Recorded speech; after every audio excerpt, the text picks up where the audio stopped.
जय मसीह की दोस्तों, परमेश्वर का धन्यवाद करते हैं एक बार फिर से। परमेश्वर ने हमारे जीवन में ये समय को दिया। मैं एक विषय को लेकर आपके बीच में आज आया हूँ और वो विषय है कि पाप की ओर धक्का देने वाली जो चीज़ों से दूर रहने के बारे में, है ना। या इसको हम ऐसे बोल सकते हैं कि पाप की ओर धक्का देने वाली जो चीज़ें हैं, है ना, उनको दूर करने के विषय में। वचन में हम एक पद्यांश हम जो पढ़ने के पाते हैं जो इसी चीज़ के विषय में कहता है। यहाँ पे जब हम इसको पढ़ते हैं तो यहाँ पे एक चीज़ हम इसमें देखने को पाते हैं। यहाँ पे बताता है कि अगर तेरा दाहिना हाथ अगर तुझे ठोकर खिलाए तो क्या उसे काट कर फेंक दे। इस चीज़ के बारे में यहाँ पूरा बोलता है, ठीक है। मगर क्या बोलते हैं कि इस चीज़ को हमें पहले जो ये समझना है कि यहाँ पे जो वचन में जो बात पर बोली गई है ना, यहाँ पे ये नहीं पर बोल रहा है कि इसको सच में काट के फेंक दो, ठीक है। क्योंकि अगर हम जो पुराने नियम की अगर हिसाब से अगर हम जो देखा जाए तो पुराने नियम में उन चीज़ों के विषय में हम पढ़ते थे क्योंकि वहाँ पे वो चीज़ें चलती थी। मगर जब हम जो नया नियम में जब हम आते हैं तो मेरे प्रिय, नया नियम में कहने का मतलब यहाँ पे वो चीज़ आ रहा है कि जो चीज़ें आपको ना ठोकर खिला रही हैं, बार बार आपको पाप में गिरा रही है, या आपके द्वारा या आपकी उस व्यवहार के तरह ना, या आपके शब्दों के द्वारा अगर आपको वो पाप में गिरा रही है या आपसे वो गलत काम करवा रही है, तो उस चीज़ को क्या है, आपके जीवन से आपको बाहर निकालने की ज़रूरत है मेरे प्रियो। तो कहने का मतलब यहाँ पे जो एक बात साफ है कि हमें और आप सभी लोगों को उस चीज़ को अपने जीवन से दूर करने की ज़रूरत है जो हमें प्रभु से हमें अलग करती है, ठीक है।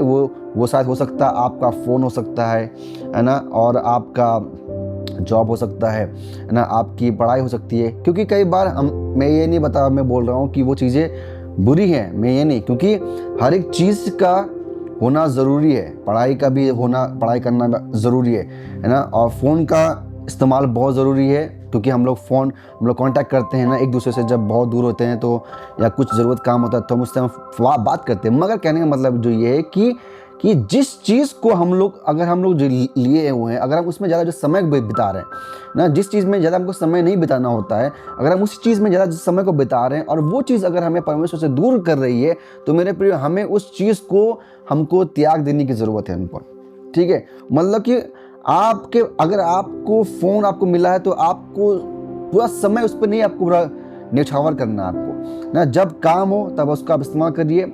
या अगर आप कहीं जॉब कर रहे हो तो मेरे पे एक बात को जो याद रखिए कि आपका जॉब आपके परमेश्वर से बड़ा ना हो जाए, ठीक है।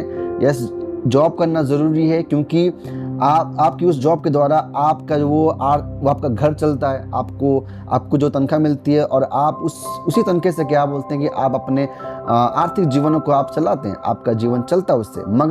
मगर वो चीज़ हमारे ऊपर वो हावी ना होने पाए, ठीक है। कई बार लोग इस चीज़ को समझ नहीं पाते हैं और वे गलत फैसलों को कई बार वो ले लेते हैं। मेरे प्रियो, एक बात को याद रखिए कि हर एक जो चीज़ जो हम अपने जीवन में हम देखने को पाते हैं, जो हमारे पास में, वो सब चीज़ें परमेश्वर द्वारा जो दिया गया हुआ है ना। अगर आप कहीं जॉब कर रहे हैं तो मेरे प्रिय, वो परमेश्वर के द्वारा दिया गया आपको वो आशीष है ना। आपके पास में अगर कोई सुविधा है तो मेरे प्रिय, वो परमेश्वर के द्वारा आपके जीवन में जो वो रखा गया वो चीज़ें हैं ना, वो सब चीज़ें परमेश्वर की ब्लेसिंग है। मगर मेरे प्रिय, उस चीज़ को ना, एक बात को जो समझिए कि आपको जो चीज़ आपके पास मिला हुआ है, आपको उस चीज़ पर ज़्यादा समय नहीं बिताना। मगर कहने का मतलब ये है कि जिसने आपको वो चीज़ प्रोवाइड किया हुआ है ना, आपको दिया हुआ, आपके जीवन में लाया है, आपको उसके संग में समय बिताने की ज़रूरत है आपको।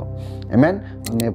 मैं चाह रहा हूँ कि आप उस चीज़ों को अपने जीवन से दूर हटाएं ना, उस चीज़ से आप दूर भागें जो चीज़ आपको आपके प्रभु से आपको दूर कर रही है ना। और हमें उस चीज़ के पीछे भागने की ज़रूरत है जो चीज़ हमें प्रभु के संग में हमें जोड़ती है।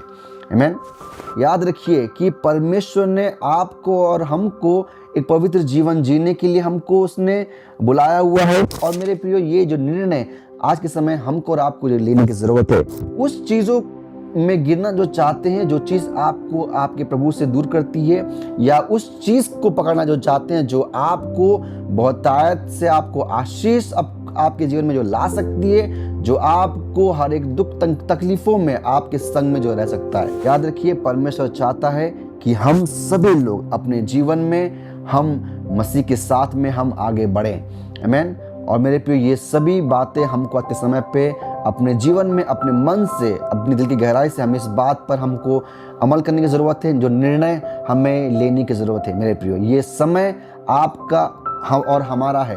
ये समय है कि निर्णय लेने का, और और वो निर्णय होने पाए जो सच्चाई की ओर जो निर्णय होने पाए। आमीन।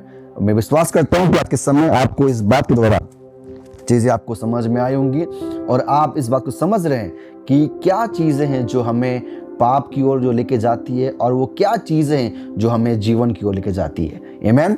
परमेश्वर आप सभी लोगों को इस बात के द्वारा आशीष को दे। जय मसीह की।